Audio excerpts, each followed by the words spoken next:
చూస్తే హైదరాబాద్ బోడుపల్లో గర్భధారణ వ్యవహారం కలకలం రేపింది. అభయ మల్టీ స్పెషాలిటీ ట్రస్ట్ ఆసుపత్రిలో మహిళకు వైద్యులు అబార్షన్ చేశారు. వైద్యుల నిర్లక్ష్యంతోనే తన బిడ్డ మృతి చెందిందని దుర్గాప్రసాద్ అనేటువంటి వ్యక్తి ప్రస్తుతం ఆసుపత్రి ఎదుట ఆందోళన చేపట్టాడు. జనగామ జిల్లా మరిగడికి చెందినటువంటి పుట్టా దుర్గాప్రసాద్ శృతి ప్రేమ వివాహం చేసుకున్నారు. ప్రస్తుతం శృతి 6 నెలల గర్భిణి. ప్రేమ వివాహాన్ని శృతి తల్లి ఒప్పుకోలేదు. ఈ క్రమంలోనే ఇటీవల బోడుపల్లో ఉంటున్న తల్లి దగ్గరకు శృతి వెళ్ళింది. తన భర్తతో శృతి ఉండకూడదని భావించిన ఆమె తల్లి గర్భాన్ని తొలగించాలనే ఉద్దేశంతోనే అభయ మల్టీ స్పెషాలిటీ ట్రస్ట్ ఆసుపత్రికి తీసుకెళ్లిందని భర్త దుర్గాప్రసాద్ అంటున్నాడు. తన అనుమతి లేకుండా గర్భస్రావానికి మందులు ఎలా ఇస్తారని భర్త దుర్గాప్రసాద్ ఆరోపిస్తున్నారు.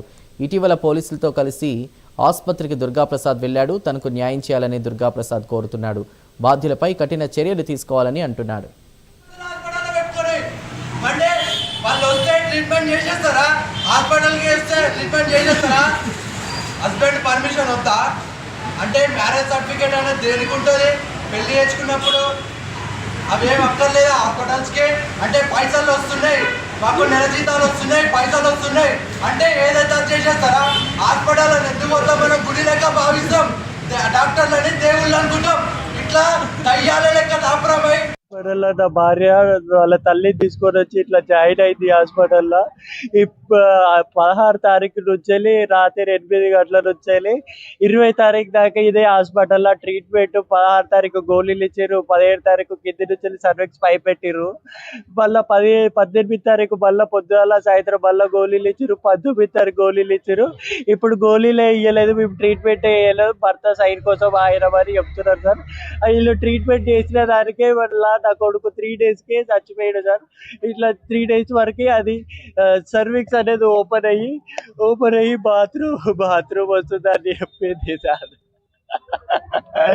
బాత్రూమ్ వస్తుందని చెప్తే బాత్రూమ్ తీసుకొని పోయినా బాత్రూంలోనే నా కొడుకు ఇట్లా బయటికి వస్తుండు సార్. నా పూలకి వీళ్ళకేమో ఆ రోజు తీసుకునేటప్పుడు బేబీ వచ్చేనే ఉందిగా మేము ఏం చేయలే అన్నారు. 3 రోజులకే నా కొడుకు చచ్చిపోయాడు. పోలీసు